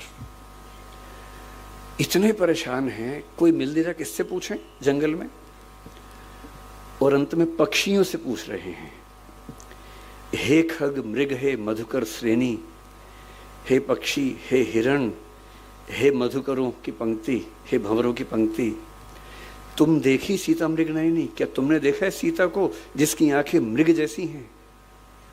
ये भगवान राम हैं। इतना मजबूत व्यक्ति जो सत्ता जाने पर एक सेकंड को हिल तक नहीं रहा है, जिसको सत्ता का लोभ है ही नहीं, जब उसकी पत्नी उसको नहीं मिल रही है तो भावनाओं में बहकर पक्षियों से, हिरणों से, भंवरों से पूछ रहे हैं कि क्या तुमने सीता को देखा है? और फिर थोड़ी देर बाद पता लगता है जटायु से कि दुनिया के सबसे ताकतवर राजा ने उसका अपहरण किया है। वो राजा जिसको भगवान शिव का वरदान हासिल है, वो राजा जिसका बेटा मेघनाद इंद्र को हरा चुका है, उस राजा ने इनकी पत्नी का अपहरण किया है। और ये जंगल में है, वनवास के नियम के तहत अयोध्या की सेना को भी नहीं बुला सकते हैं। उस राजा से समुद्र पार करके लड़ना है, बिना सेना के लड़ना है, और नहीं लड़ेंगे तो सीता की मुक्ति कैसे होगी। 1908 में आ जाइए। पटेल का विवाह थोड़ा जल्दी उम्र में हुआ, जैसा कि उस दौर में होता था, सबका ही होता था, तो उनका भी हो गया था। बहुत जिक्र नहीं मिलता, लेकिन ऐसा माना जाता है कि वो अपनी पत्नी से बहुत प्रेम करते थे, सम्मान भी करते थे। उनकी पत्नी को तबीयत खराब हुई, कुछ इन्फेक्शन हुआ, मुंबई लेके गए 1908 में। कामा अस्पताल वहाँ का अच्छा बड़ा अस्पताल था, वहाँ उनका एडमिशन हुआ। डॉक्टर ने कहा कुछ दिन दवाइयाँ देंगे, ठीक हो जाएंगी तो सर्जरी करनी पड़ सकती है, लेकिन कुछ दिन दवाइयों पे चलेगा। दवाइयाँ होने लगी, कुछ ठीक होने लगी। इतने में आनंद से एक जानकारी आई कि उनका एक परिचित, उसके ऊपर सरकार ने हत्या का मुकदमा लगा दिया है। और उसने कहा कि आप, क्योंकि पटेल इंग्लैंड से पढ़ के आए बैरिस्टर थे, कोई मजाक तो था नहीं, उनकी तूती बोलती थी अपनी वकालत में। मित्र ने कहा कि आप आएंगे तो बच पाऊंगा, वरना तो इस सरकार का इरादा कुछ सही लग नहीं रहा है। तो पत्नी को ठीक स्थिति में देखकर ये कहे कि मैं 2-4 दिन में छुड़ा के आता हूं। आनंद आ गए वापस। संयोग से उसके 2 दिन के बाद डॉक्टर्स ने पाया कि आज स्थितियां ठीक हैं, सारे जो पैरामीटर से ठीक हैं, आज ही सर्जरी करना ठीक रहेगा। तो सर्जरी कर दी, उनकी एब्सेंस में कर दी, और शाम को तार भेजा कि ऑपरेशन हो गया है, आपकी पत्नी ठीक है। तो इनको भी सुकून था। अगले दिन भी कोर्ट में तारीख लगी हुई थी उस मुवक्किल को बचाने की। अगले दिन ये अदालत में केस लड़ रहे हैं, अपने मुवक्किल को बचाने का प्रयास कर रहे हैं।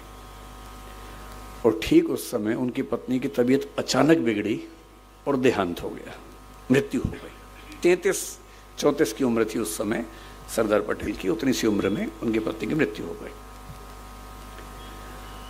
वहां से तार हुआ, तार पहुंचा और ये अदालत में केस लड़ ही रहे हैं और एक परिचित ने आके उनके हाथ में तार थमा दिया और उस समय वो अपने दोस्त को बचाने के लिए दूसरे पक्ष के गवाह का क्रॉस एग्जामिनेशन कर रहे हैं। तार पढ़ा, तार में लिखा है कि आपकी पत्नी की मृत्यु हो गई है। लगभग वही स्थिति है। ऐसे में कौन काम करना चाहेगा? कोई भी ये चाहेगा कि फिलहाल मैं यहां से जाऊं, दुख अपना कम करूं, परिवार के साथ बैठूं। और उनके दिल में एक ही बात आ रही है कि मेरा निजी दुख तो अपनी जगह है, लेकिन अगर मैं इस बिंदु पर हट गया तो वो तो चली गई, ऐसा ना हो कि ये भी चला जाए। और 1-2 मिनट का अंतराल, मन ही मन में अपने आप से बातचीत, तार को मोड़ के जेब में रखा, जिरह की, दोस्त को बचाया और कार्यवाही खत्म होने के बाद दोस्त ने पूछा क्या तार आया था, और तब पहली बार किसी को पता लगा कि इतनी बड़ी बात हो गई है। यूं मुझे लगता है कि पत्नी की मृत्यु पर इतना कोई कैसे निष्ठुर हो सकता है, लेकिन जब बड़ा उद्देश्य सामने हो तो हमें शायद ये हक भी नहीं होता कि हम निजी दुखों को किसी दूसरे के भावी संकट की तुलना में तरजीह दें, ज़्यादा महत्व दें। जिसमें अपनी भावनाओं पर इतना नियंत्रण करने की सामर्थ्य होती है, सच्चा नेता वही होता है। ये हर किसी के बस की बात नहीं है, बहुत ताकत चाहिए ऐसा होने के लिए। अब ऐसे व्यक्तित्व से जुड़ा व्यक्ति जब स्वाधीनता संग्राम में उतरेगा तो सीधी सी बात है वो छोटे कद का तो नहीं होगा। जो इंग्लैंड से पढ़ के आया हो, जिसको सिगार पीना भी आता हो और जिसको शाम के समय अंग्रेज़ों की संगत में होकर कोट पैंट पहन के सिगार पीने और अंग्रेज़ी बोलने का लहजा भी आता हो, और उसी को अगली सुबह बारडोली के किसानों के साथ आप बैठे हुए देखें, बैलगाड़ी में धोती पहने हुए, एकदम गांव के आदमी की तरह, तो आपको समझ में आता है कि एक व्यक्ति के कितने रूप, कितने चेहरे हो सकते हैं। जो सिगरेट पीने का आदी हो किंतु जेल में जाए और जेल का जेलर, अंग्रेज जेलर कहे कि मैं आपके लिए सिगरेट की व्यवस्था कर दूंगा, और वो कहे आपसे सिगरेट लेने से बेहतर है आज के बाद ना ही पीऊं और जिंदगी भर ना पिए उसके बाद। मतलब वो बड़ी बातें तो दुनिया जानती है, लेकिन जो बातें किसी के किरदार को बनाती हैं, असली बातें तो वो हैं। और 1947 में वो घड़ी आती है जो भारत के आज तक के इतिहास का सबसे मुश्किल समय है। 1947 में हम आज़ाद हुए, वो तो ठीक है आज़ाद हुए, पर आज़ाद होना घटना नहीं है, एक प्रक्रिया है, एक प्रोसेस है, लंबा प्रोसेस है जो कई साल चलता है। और वो कई साल यूं ही नहीं निकलते हैं, उसको निकालने के लिए बहुत लोगों को बहुत कुर्बानियां देनी पड़ती हैं। अंग्रेज 1942-43 से ही भड़काने में लगे हैं कि रियासतों के राजाओं की मर्जी है कि भारत का हिस्सा बनना चाहें, पाकिस्तान का हिस्सा बनना चाहें या आज़ाद रहना चाहें। और जो भारत आज आप देख रहे हैं वो भारत ऐसा नहीं था। ये सूरत भी आज़ाद ना होता अगर पटेल ना होते तो। ये सूरत, इसी सूरत की बात कर रहा हूँ। मुझे नहीं पता कि ये जगह सूरत ज़िले में आती है नहीं, पर मैं सूरत की बात कर रहा हूँ। उस समय के भारत में अंग्रेज़ों का भारत तो एक हिस्सा था, 50 से 60% समझ लीजिए, जिसको आज हम भारत कहते हैं, उसका मुश्किल से 55 से 60% हिस्सा अंग्रेज़ों के हाथ में था। 40% हिस्सा ऐसा था जो रियासतों के पास था, राजाओं के पास था। उन राजाओं को अंग्रेज़ों ने गारंटी दी हुई थी कि अगर तुम पर किसी ने हमला किया या अंदर से विद्रोह हुआ तो हम बचाएंगे तुम्हें। इसे बोलते प्रोटेक्टरेट, कि तुम हमारे प्रोटेक्टरेट हो, हम तुम्हें बचाएंगे, लेकिन राजा तुम रहोगे, सुरक्षा हम देंगे, इसके बदले हमें इतना पैसा देते रहो तो हम तुम्हें परेशान नहीं करेंगे। और अब अंग्रेज कह रहे हैं कि हम तो छोड़ देंगे, रियासतों का रियासतें खुद जाने। फिर कुछ इलाके फ्रांस के हाथ में थे, पौंडीचेरी जिसको हम कहते हैं आजकल, माहे है, कराईकल है, यनम है, चंद्रनगर जो पश्चिम बंगाल का हिस्सा है, ये सब फ्रांस के हाथ में था। पुर्तगाल के इलाके थे, आपका पड़ोस का इलाका दमन दीव, दादरा नगर हवेली, गोवा, ये सब पुर्तगाल के पास थे। ये कैसे मिलेंगे भारत को? और रियासतों में से कई रियासतें मन बना चुकी हैं कि हम तो भारत का हिस्सा नहीं बनेंगे भाई। कुछ भारत के भूगोल में होके कह रहे कि पाकिस्तान का हिस्सा बनेंगे। जूनागढ़ आपका पड़ोस का, हैदराबाद सबसे बड़ी रियासत, जिसके कुछ हिस्से आजकल तमिलनाडु में हैं, कुछ हिस्से तेलंगाना में हैं, कुछ हिस्से कर्नाटक में हैं, कुछ महाराष्ट्र में हैं। इतनी बड़ी रियासत थी, देश की सबसे बड़ी रियासत, उसका निज़ाम कह रहा है कि हम तो आज़ाद रहेंगे क्योंकि पाकिस्तान ने उसे सपोर्ट किया कि हम साथ देंगे तुम्हारा। उधर कश्मीर तो बॉर्डर पे है, फिर भी एक संभावना बनती थी कि पाकिस्तान का हिस्सा बनेगा, भारत का बनेगा। पर हैदराबाद कैसे सोच सकता था? 562 के आसपास रियासतें हैं। उधर केरल में त्रावणकोर की रियासत, कोचीन की रियासत, अलग अलग, वो आज़ाद होने के मूड में है क्योंकि अंग्रेज कह रहे कि तुम्हारे पास न्यूक्लियर मटेरियल है तुम्हारी ज़मीन के नीचे, हम तुम्हें सपोर्ट करेंगे। उनको परमाणु बम बनाने हैं और वो जो उसका रॉ मटेरियल चाहिए वो त्रावणकोर के नीचे दबा हुआ है। इधर उदयपुर के राजा को शौक चढ़ गया कि हम तो अलग रहेंगे। जितने राजा उतने शौक। उन सबको मनाना है। नेहरू जी और पटेल जी की तुलना मैं करने से बचता हूं, लेकिन नेहरू जी के आदर्श बड़े सुंदर हैं, पर यथार्थ की जमीन पर कैसे मैनेज करना है उस मामले में पटेल का कोई मुकाबला नहीं था, कोई मुकाबला नहीं था। और महात्मा गांधी ने खुद कहा है कि ये काम इस देश में एक ही इंसान कर सकता था और वो थे सरदार वल्लभ भाई पटेल, कोई और कर नहीं सकता था। और इसलिए 1947 में एक मंत्रालय बनाया गया जिसको स्टेट, मतलब रियासती मंत्रालय हिंदी में बोल देते हैं। वो एक एडिशनल मिनिस्ट्री दी गई पटेल को। वीपी मेनन उससे सचिव बने, सेक्रेटरी बने। और इनका काम क्या था? भारत को एक करना है। जो 19वीं सेंचुरी में इटली में मैजनी, गैरिबाल्डी और कैवूर ने किया था, जो 19वीं सेंचुरी के अंतिम हिस्से में बिस्मार्क ने जर्मनी में किया, जर्मन भाषी लोगों को थोड़ा डेनमार्क से लिया, थोड़ा अलग से लिया, थोड़ा प्रशा से बात करके लिया और किसी तरह से जर्मनी को बना दिया जर्मनी। ठीक वैसा ही जो 1776 के आसपास जॉर्ज वॉशिंगटन ने अमेरिका के 13 राज्यों को मिलाकर अमेरिका बनाया था। और जब 1861 में अमेरिका के 7 राज्यों ने छोड़ के नया देश बना लिया और अब्राहम लिंकन ने युद्ध लड़के उन 7 राज्यों को वापस अमेरिका का हिस्सा बना के अमेरिका को एक रखने की हिम्मत दिखाई थी। अब भारत के सामने कुछ कुछ वैसी ही ऐतिहासिक चुनौती थी कि ये देश एक बन पाएगा या नहीं बन पाएगा। मैं कल्पना करता हूं कि अगर पटेल न होते उस समय और मुझे दिल्ली से यहाँ आना होता तो वीज़ा लेके आना पड़ता, सूरत का वीज़ा। और यदि कार से आता तो बीच में 5 वीज़ा और लगवाने पड़ते। भोपाल का अलग वीज़ा लगता, सूरत का अलग वीज़ा लगता, हैदराबाद जाऊं तो वहाँ का वीज़ा अलग। इन सब देशों के पास अपनी अपनी सेनाएं होती, पुलिस नहीं, सेनाएं, सबकी अपनी अपनी करेंसी होती। और युद्ध भारत पाकिस्तान में नहीं होता, भारत और भोपाल में हो रहा होता। भारत और हैदराबाद में युद्ध हो गया और सूरत भारत के साथ है, ऐसी खबरें सुन रहे होते हम लोग। मेरे पास भारत का पासपोर्ट होता, आपके पास सूरत का पासपोर्ट होता। अगर वो नौबत नहीं आई है और आप कश्मीर से कन्याकुमारी बेधड़क घूम सकते हैं, तो इसके लिए जो प्रैक्टिकल विजडम थी ना कि कैसे मनाना है, प्यार से मनाना है, चाबुक भी रखना है साथ में, लेकिन मनाना प्यार से है। अलग अलग राजा को अलग अलग प्रपोजल दे के, प्रलोभन दे के, डॉक्यूमेंट अलग अलग बना के जोड़ना है।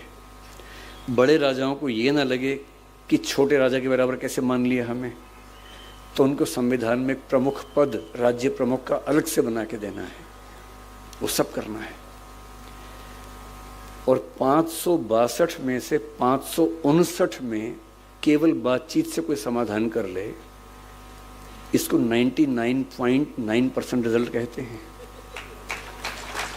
562 में 559 को बिना एक भी लाठी मारे समझा देना कि भारत का हिस्सा बन जाओ, और बाकी 3 में से 2 को पता भी ना चले क्या हुआ। जूनागढ़ और हैदराबाद आज तक परेशान हैं। हैदराबाद में क्या हुआ, 1 साल के स्टैंड स्टिल एग्रीमेंट के बाद जब पटेल समझ गए कि मामला नहीं सुलझेगा, कहते हैं कि नेहरू जी की भी सहमति लिए बिना, आमतौर पर उनमें सहमति रहती थी हर मामले में, इस मामले में कहते हैं कि थोड़ी तकरार हुई। तकरारें होती थी, होनी भी चाहिए भाई। 2 लोग एकदम एक से सोचेंगे तो फिर 2 क्यों हैं, एक ही काफ़ी है। 2 पॉइंट ऑफ व्यू हैं तभी तो 2 लोग हैं। 2 लोग कमरे के अंदर झगड़ा करें, फिर एक बिंदु पर आए, बाहर निकल के वही काम करें। यही होता है इलेक्शन, और यही होती है मंत्रिमंडल की नीति। और सेना को घुसा दिया हैदराबाद के अंदर। 3 दिन का काम था, काम खत्म हुआ। और जब तक सिक्योरिटी काउंसिल में पहुंचे नवाब साहब, निजाम साहब, तो पटेल ने कहा नहीं, सेना नहीं गई थी, पुलिस गई थी, पुलिस एक्शन था भाई। और तब तक हैदराबाद भारत का हिस्सा हो चुका था कि जहां बातचीत से काम नहीं बनेगा वहां लाठी का इस्तेमाल भी करेंगे। लेकिन देश को एक करने का उद्देश्य छोटी मोटी नीतियों से कि हिंसा अहिंसा, ये सेकेंडरी बात है। पहली बात है कि देश एक है तो हम हैं, वरना तो सब बेमानी बातें हैं। जिस लक्षद्वीप में प्रधानमंत्री कुछ दिन पहले गए और जिसको लेके मालदीव्स बहुत परेशान हो गया, आपको आश्चर्य होगा कि वो आज भारत में क्यों है। इसकी अकेली वजह है कि सरदार पटेल को ध्यान आ गया कि पाकिस्तान की नीयत खराब हो सकती है। उस समय तो लक्षद्वीप, क्योंकि वहां ट्राइबल लोग रहते हैं, उनको न भारत पता था न पाकिस्तान पता था। बस ये था कि वो जिस लोकेशन पे है, उस लोकेशन पे अगर पाकिस्तान होता तो भारत के लिए खतरा हमेशा बन जाता। और उसके पास तर्क था कि भाई लक्षद्वीप के 90% से ऊपर लोग, बल्कि 99 के आसपास मुसलमान लोग हैं, तो हमारा होना चाहिए। सरदार पटेल ने भांप लिया कि इनके दिमाग में क्या चल रहा होगा। तुरंत नौसेना को आदेश दिया कि जाके कब्जा करो। सेना गई, तिरंगा झंडा गाड़ा और दूर देखा पाकिस्तान के जहाज आ रहे थे, पर तिरंगा देख के लौट गए। लक्षद्वीप भारत में सिर्फ इसलिए है कि सरदार पटेल को समय रहते ध्यान आ गया था और आदेश देके सेना को भेज दिया था। और जब देश आज़ाद हुआ, उनका अंतिम कंट्रीब्यूशन, क्योंकि जब मुझे आमंत्रित किया गया तो मन संचालक करण नाम आपका है ना, करण जी ने कहा कि सिविल सेवाओं में सरदार पटेल की बहुत बड़ी भूमिका है और आज एक सिविल सेवक खुद आए हैं तो उस पर बात होनी चाहिए। तो एक अंतिम जिक्र करके, मेरे ख्याल समय हो भी गया होगा ठीक ठाक, तो उसके बाद बात समाप्त करते हैं। उस समय एक सर्विस चलती थी ICS, आपके जो बड़े बूढ़े लोग हैं, माता पिता हैं, वो जानते होंगे, इंडियन सिविल सर्विस। अंग्रेज लोग चलाते थे, इंग्लैंड में एग्ज़ाम होता था, ट्रेनिंग इंग्लैंड में, थोड़ी भारत में होती थी, कलकत्ता में फोर्ट विलियम कॉलेज में भी होती थी ट्रेनिंग, और वो लोग इस पूरे देश को चलाया करते थे। ऐसे ही एक ब्रिटिश सिविल सेवक से पटेल का पहला झगड़ा अहमदाबाद म्यूनिसिपैलिटी में संभवतः हुआ था, और उनको समझ में आ गया था कि सिविल सेवाओं को हैंडल किए बिना ये देश चल नहीं पाएगा। नेहरू जी के मन में भी स्पष्ट था कि सिविल सेवक अंग्रेजों का वेतन लेते हैं और ये भारत के नहीं है। जो अंग्रेज हैं वो तो हैं ही, जो भारत के लोग सिविल सेवक हैं वो भी भारतीय नहीं है, दिमाग से अंग्रेज लोग हैं। उनको देश से मतलब नहीं है, वो अंग्रेजों की तरफ से भारतीय स्वाधीनता संग्राम के खिलाफ खड़े हुए थे। यही बात पुलिस के लिए थी, जिसको आज IPS बोलते हैं, उस समय उसको IP बोलते थे, इंडियन पुलिस। आज़ादी जैसे जैसे पास आ रही थी, सारे कांग्रेस के नेता, नेहरू जी खास तौर पर, इस ICS और कुछ हद तक IP को लेकर बहुत नेगेटिव मानसिकता से भरे हुए थे कि ये लोग देश को चला नहीं पाएंगे। इनको हटाना बहुत जरूरी है। शुरू में पटेल भी ऐसा सोचते थे, विशेष रूप से गोरे सिविल सेवकों को लेकर जो विदेश से आए थे। पर मैंने कहा ना कि पटेल के अंदर एक खास बुद्धि थी जो यथार्थ समस्याओं का यथार्थ समाधान ढूंढ पाती थी। हवाई बात करना बहुत आसान होता है, लेकिन प्रैक्टिकल सिचुएशन में जाके चीज को हैंडल करना, समाधान करना, उसके लिए अलग स्किल्स चाहिए होती। पटेल होम मिनिस्टर थे, देश संभालना उनको था। पाकिस्तान बनने का फैसला हो गया था, बहुत सारे मुसलमान यहां से पाकिस्तान जा रहे हैं, बहुत सारे हिंदू पाकिस्तान से भारत आ रहे हैं। ये वेस्ट पाकिस्तान में भी हो रहा है, ईस्ट पाकिस्तान में भी हो रहा है। ईस्ट पाकिस्तान जिसको बांग्लादेश कहते हैं उसमें भी हो रहा है। और बार बार उस समय तो खबरें जानने का बहुत कम साधन थे, और ऐसी अफवाहें बार बार उड़ रही हैं कि यहाँ इतने मुसलमान मार दिए गए, यहाँ इतने हिंदू मार दिए गए। और एक अफवाह उड़ते ही दंगा शुरू होता था, हजारों लोग मर जाते थे क्योंकि अफवाह उड़ गई है। उन अफवाहों के बीच में देश के हर नागरिक को सुरक्षित रखना, भारत के मुसलमानों को, सिखों को, यहूदियों को, पारसियों को, जैनों को ये विश्वास दिलाना कि आप भारत में सुरक्षित हैं, ये होम मिनिस्टर की जिम्मेदारी है। और होम मिनिस्टर ये कैसे करेगा? जब तक उसके पास ऐसे प्रशासक ना हो जिनको एक जिला संभालना आता हो, एक राज्य संभालना आता हो, जिन्होंने पिछले 20-30 साल तक यही काम किया हो। 40% के आसपास सिविल सेवक उस समय जा चुके हैं वापस इंग्लैंड, आधे सिविल सेवक बचे हुए हैं। जो एक जिला संभाल सकता है वो 3-3 जिलों का इलाका संभाल रहा है, और ऊपर से रोज कांग्रेस की गालियां खा रहा है कि ये देशद्रोही लोग हैं। और पटेल साफ साफ देख रहे हैं कि अगर ये लोग हट गए, उन्होंने कहा कांग्रेस के लोगों से कि अगर आपको लगता है कि कांग्रेस से स्वयं सेवक जिले चला लेंगे तो चलवा के देख लीजिए, एक तो चलवा के देखिए पहले। ये मजाक नहीं है प्रशासन चलाना। जिनको 20-20, 30 साल का अनुभव है वो नहीं संभाल पा रहे हैं, और आप चलवाएंगे इन स्वयं सेवकों से। संविधान सभा की बैठक चल रही है, all India services IAS IPS पर बात चल रही है। 9 सर्विसेज में से 7 को हटाने की सहमति बन चुकी है। ऑल इंडिया सर्विस का मतलब ये होता है वो सर्विस जो केंद्र सिलेक्शन करता है और राज्यों में लोग काम करते हैं। जो बात पटेल ने कही थी मैं भी आपसे कह रहा हूं, पाकिस्तान एक देश नहीं बचा है, वो पाकिस्तान है और बांग्लादेश है। कुछ भरोसा नहीं कि बलूचिस्तान भी हो जाए। युगोस्लाविया के 6 देश बन चुके हैं, चेकोस्लोवाकिया के 2 टुकड़े हो चुके हैं, USSR के 15 हिस्से हो चुके हैं, और ये सब कुछ पिछले 50 से 100 साल में हुआ है। भारत एक ही है अब तक। जो सिक्किम भारत में नहीं था वो सिक्किम भारत में आ गया है, उसमें इंदिरा गांधी की बड़ी भूमिका थी, उनका सम्मान करना चाहिए हमें। नागालैंड आजादी के समय से ही भारत से अलग होने का प्रयास कर रहा था, नाराज था, आज तक भारत में बना हुआ है। मेघालय में, मिजोरम में बहुत विवाद हुए पर भारत में है। केरल, तमिलनाडु में भी कभी कभी छोटे मोटे विवाद हुए पर भारत में ही है। और इन सब के भारत में होने के पीछे ना कोई नारा काम करता है, ना बड़ी बड़ी बातें काम आती हैं। जो चीज़ सबसे ज़्यादा काम आती है वो है all India services, IAS IPS, और बाद में एक IFS बनी जिसको हम फॉरेस्ट सर्विस, वन सेवा कहते हैं। क्यों?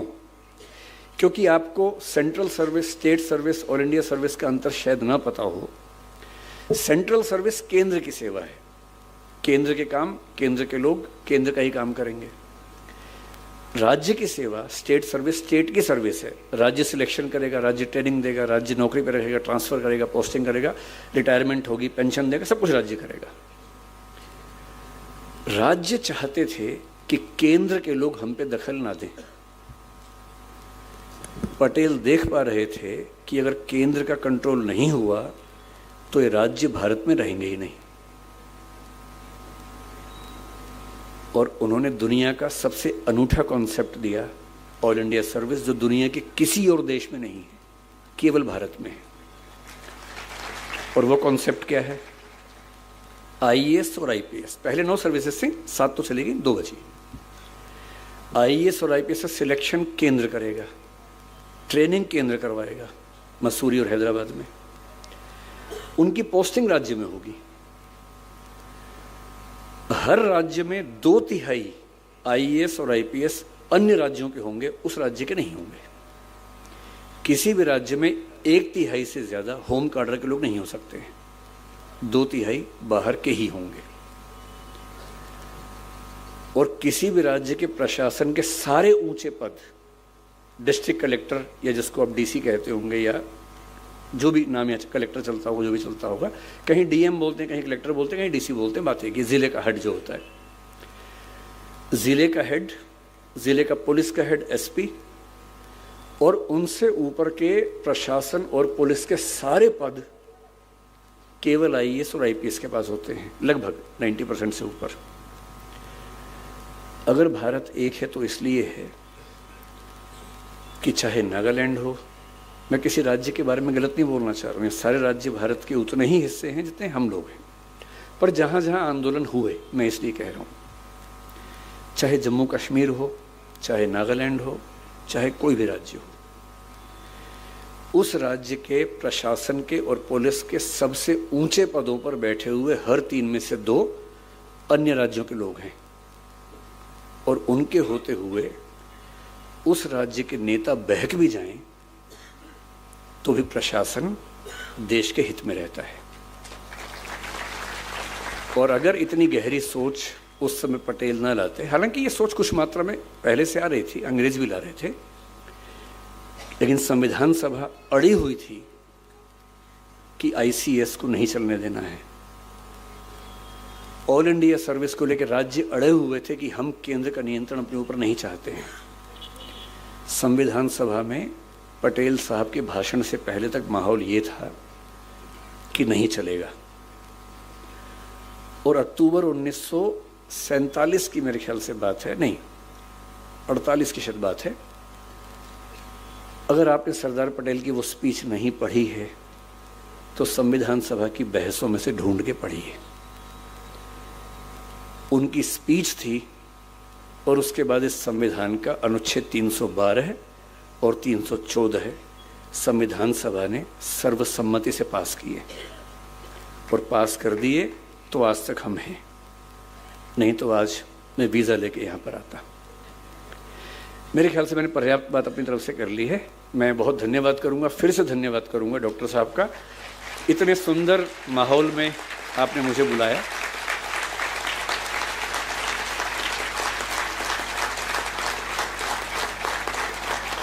मेरे आने से आपको कितना लाभ हुआ मुझे नहीं पता, पर मेरे लिए ये दिन अपने जीवन के सबसे पवित्र दिनों में से एक है और मैं उसके लिए बहुत शुक्रगुजार हूँ। धन्यवाद।